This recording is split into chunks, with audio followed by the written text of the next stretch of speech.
Hello बच्चों। आज का जो हमारा टॉपिक है वो है advantages and disadvantages of organic farming. तो चलो पढ़ते हैं। तो ये इसका टेबल ऑफ कंटेंट है जो हम इसमें पढ़ेंगे। डेफिनेशन, एडवांटेजेस एंड डिसएडवांटेजेस और कंक्लूजन। तो सबसे पहले हम देखते हैं कि होता क्या है ऑर्गेनिक फार्मिंग। तो ये है इसकी definition. Organic farming can be defined as an agricultural process. अब ये एक एग्रीकल्चरल प्रोसेस होती है दैट यूजेस बायोलॉजिकल फर्टिलाइजर, जो मतलब बायोलॉजिकल फर्टिलाइजर्स को यूज करती है। और किस चीज को यूज करती है? Pest control acquired from animals and plant waste. मतलब जो भी हम चीजें हमें एनिमल्स या प्लांट वेस्ट से मिलती हैं, उससे हम जो भी एग्रीकल्चर प्रोसेस करते हैं उसको हम क्या कहते हैं? Organic farming. अब हम इसके पढ़ते हैं एडवांटेजेस। तो सबसे पहले तो क्या है कि इकोनॉमिकल होती है।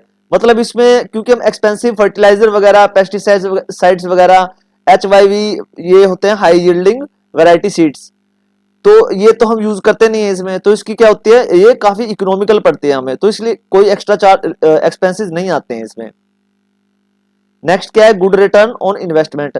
अब जैसे कि सब कुछ चीप ही है इसका और सब कुछ लोकल ही मिल जाता है इसका, जो भी हम इसमें यूज करते हैं सामान, तो फार्मर्स को इसके इन्वेस्टमेंट में गुड रिटर्न्स मिलते हैं। अगला एडवांटेज क्या है? न्यूट्रिशनल होता है।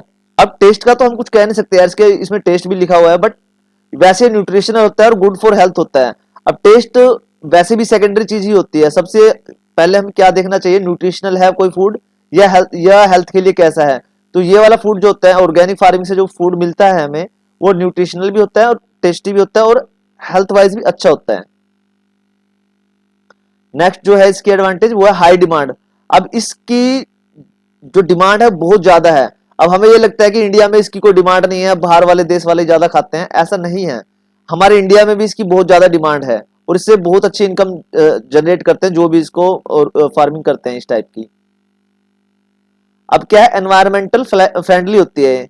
रीजन क्या है इसका? अब क्योंकि इसमें जब केमिकल और फर्टिलाइजर्स वगैरह हम यूज नहीं करेंगे तो वो हमारे एनवायरमेंट को बचा के रखती है, ये जो फार्मिंग होती है। अब ये इसका जो नेक्स्ट, हाँ, अब हम इसके पढ़ेंगे डिसएडवांटेजेस। ये है इनकम्पिटेंट। अब इसका जो सबसे बड़ा इशू है वो इनकम्पिटेंट है, क्योंकि इसके लिए कोई इंफ्रास्ट्रक्चर तो है नहीं है और मार्केटिंग जो इसकी है वो बहुत ही मुश्किल रहती है करनी, क्योंकि ज्यादातर लोग इसको एक्सपेंसिव मानते हैं और खाना पसंद इतना करता नहीं है कोई भी। जो नेक्स्ट डिसएडवांटेज है वो है शॉर्टेस्ट सेल्फ लाइफ। अब क्योंकि ये ज्यादा मतलब इसमें केमिकल्स वगैरह तो मिला नहीं सकते, ठीक है, तो ये इसकी जो सेल्फ लाइफ होती है वो कम होती है यार। अगला डिसएडवांटेज क्या है इसका? Less production. अब इसके लिए जो जितनी भी हम जमीन में इसको ऑर्गेनिक फार्मिंग को लगाते हैं ना यार, तो उसका जो प्रोडक्शन है ना वो बहुत ही कम होता है। रीजन क्या है? जैसे हमने बहुत सारी इसमें हेक्टेयर में हमने इसको मतलब लगा दिया, जो उसका आउटपुट आएगा ना वो काफी कम होता है इसमें। अगला डिसएडवांटेज क्या है? Certification and compliance cost. अब वैसे तो सरकार कहती है हमें कि हमें ऑर्गेनिक फूड की तरफ शिफ्ट हो जाना चाहिए, या सभी कहते हैं ऑर्गेनिक फूड की तरफ शिफ्ट हो जाना चाहिए, बट जब भी कोई किसान इसके ऑर्गेनिक फार्मिंग के मतलब बिजनेस में जाना चाहता है तो उसको बहुत सारे सर्टिफिकेशंस वगैरह करने पड़ते हैं और टाइम कंज्यूमिंग भी होते हैं, उसकी कॉस्ट भी बहुत ज्यादा लगती है। नेक्स्ट डिसएडवांटेज है इसका vulnerability to pests and diseases.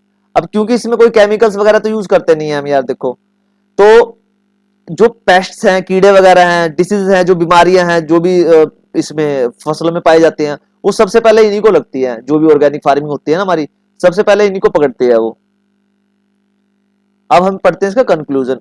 अब वैसे तो यार देखो इसके बहुत सारे बेनिफिट्स हैं, हेल्थ के लिए बढ़िया है, एनवायरनमेंट के लिए बढ़िया है, बस कुछ इसमें दिक्कत रहती है। जैसे चैलेंजेस है इसमें, लोअर यील्ड होती है, पैदावार मतलब कम होती है, हाई प्रोडक्शन कॉस्ट होती है। तो ओवरऑल अगर एक हम नेट सेल में कहें तो ऑर्गेनिक फार्मिंग एक अच्छा तरीका है हमारे एनवायरनमेंट को बचाते हुए कुछ अच्छा करने का और लोगों को भी अच्छा प्रोवाइड कराने का। ठीक है, तो अगर ये पीपीटी, ये हमारे रेफरेंसेस है जहां से हमने पीपीटी बनाई है, तो अगर ये पीपीटी किसी को चाहिए तो आप ये seminarppt.com पे जाके वहां से डाउनलोड कर सकते हैं। मैं इसका नीचे लिंक दे दूंगा। और प्लीज यार लाइक, शेयर एंड सब्सक्राइब करें और आगे लोगों के साथ शेयर करें यार थोड़ा, ताकि हमें भी थोड़ा मोटिवेशन मिले। ओके जी, थैंक यू, बाय बाय।